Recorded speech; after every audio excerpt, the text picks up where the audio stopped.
Is how you do it yourself. Hello and welcome to the garage. Okay, in this segment we're going to talk about solid color floors. Solid floors are best used for shops.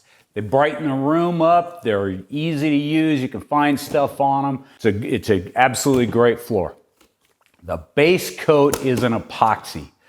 Now, the most important thing about using epoxies is you got to mix it in the bucket and you immediately have to pour it out on the floor. If you don't pour it out on the floor right away, it's going to start to get hot, it's going to smoke, it's going to get hard, and you're going to have a big expensive mess on your hands. This box is almost $200 and you don't get your money back when you do that. So please, please, please mix it together, immediately pour it out on the floor, you squeegee it and you back roll it. It'll turn into a beautiful product for you. So with a solid color floor, you need some equipment. You need your chip brush for doing the edges. We're gonna need a stir stick. Get the large ones, get them at Home Depot. Home Depots are the best. You're gonna need your mixing paddle. We're gonna need a bucket. Got your squeegee, and you got your roller frame and roller. They each go on handles. Now I've got my mixing paddle that we use every day. Here's what they look like when they're brand new. So, okay, let me open the box and show you what's in it. All right, here's our A and here's our B. And what we're gonna do is we're gonna mix these two together. This makes a chemical reaction. We have cross-linking. This stuff doesn't dry like paint. You actually have these two different chemicals cross-linking.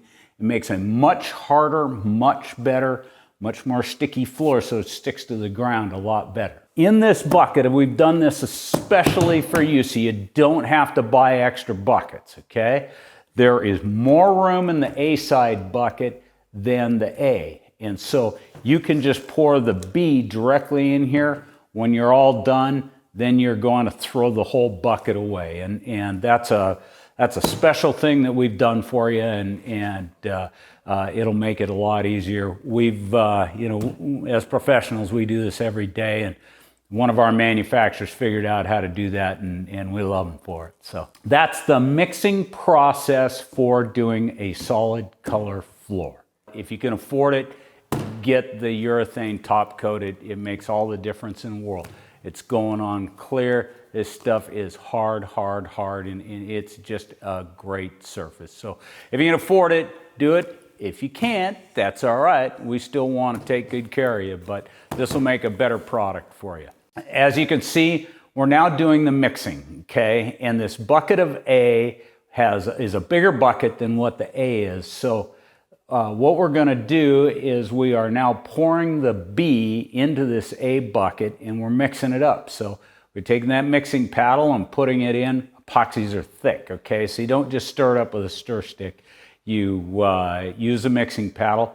Give me a full 60 seconds on when you're stirring it up, okay? And don't cheat me on that. Give it a full 60 seconds. Now, after you're done mixing for a full 60 seconds, now you're going to take the paint scraper and you're scraping the side of the bucket so that you get all of the A or all of the B scraped off the side of the bucket, and the same with the bottom, okay? It's real important because if you get little bits of A and B into the floor that aren't mixed, you get soft spots. So that's something you don't want. So now you can see that it's all being mixed, and we got that all mixed up. Give me another 30 seconds of mixing. Once epoxy's mixed, I'm going to say it again, you've got to immediately dump it out on the floor. So once epoxy's mixed, immediately dump it out on the floor. Otherwise, it's going to react, it's going to get hot, it's going to get hard, and you're going to have a big, expensive mess on your hands. So now they're doing that. They're laying it out, pouring it out on the floor as evenly as it can, and then they're saving a little bit in the bottom, okay? If you're doing this by yourself, pour it out, get your edging done, go back and squeegee it. If you have a partner, which is the best thing, if you can have two people do it, that's really a big help. And so then one person is going to do the edging, the other person is going to get to squeegeeing. So you can see right now we're doing the edging and we're getting the corners in. Usually I don't tape stuff off, I just paint right up. Once again, we're professionals, we do it every day. For your house, you probably ought to tape things off.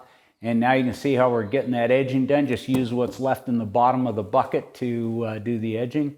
And now we're taking the squeegee and we're squeegeeing out the epoxy that we poured on the floor. And it's important that you get it as even as possible. Lay it out in kind of a horseshoe with a little extra in the middle, and then you squeegee it out, once again getting it just about as evenly as you possibly can. Now, once that's all done, then we're going to take the roller and we're going to roll back and forth. The basic purpose of the roller isn't to get it even, it's to even out any lines that are in there from when you squeegee. Get it all laid out nice and evenly, and then you're done. That's the base coat on a solid color floor. That's the base coat on a partial chip floor, and that's the base coat on the professional or our full broadcast floor. What we're going to do is we're start with our epoxy. We're going to do our prep work, so that's either the granulous primer or else we're going to grind the floor. Then we're going to lay down our epoxy. When we get the epoxy coat down, then there's a real important part, and I got a pro tip for you, okay? These are the paint chips that we're using for the partial broadcast floor. This is our tuxedo color. You can see and they're literally little chips of paint. Now, we're going to sprinkle them out on the floor as evenly as possible. If you just start at one end, move to the other, and do it in one shot, about halfway through you're going to run out of chips and it won't be even. So here's the pro tip for you. Take a quarter of it, or when I do them, what I do is I just take a big handful, okay? And I spread that handful out over the floor as evenly as possible as I possibly can, starting from one edge, moving back, okay? Then I take another handful and I start at the opposite edge and move back the other way. Then I take another full handful, sprinkle it along the perpendicular one, move back. Then the last one, I go forward. Now you can go back in any kind of bearish spots, you can kind of put out a little bit more. The other pro tip for you is when you got a little bit left in your hand, don't just toss it out because you'll wind up with a little spot. So just, do this as evenly as you can. Do it from 4 different directions, and these things come out great. And like I say, it's our most popular floor. It's economical, and it works really, really well for garages.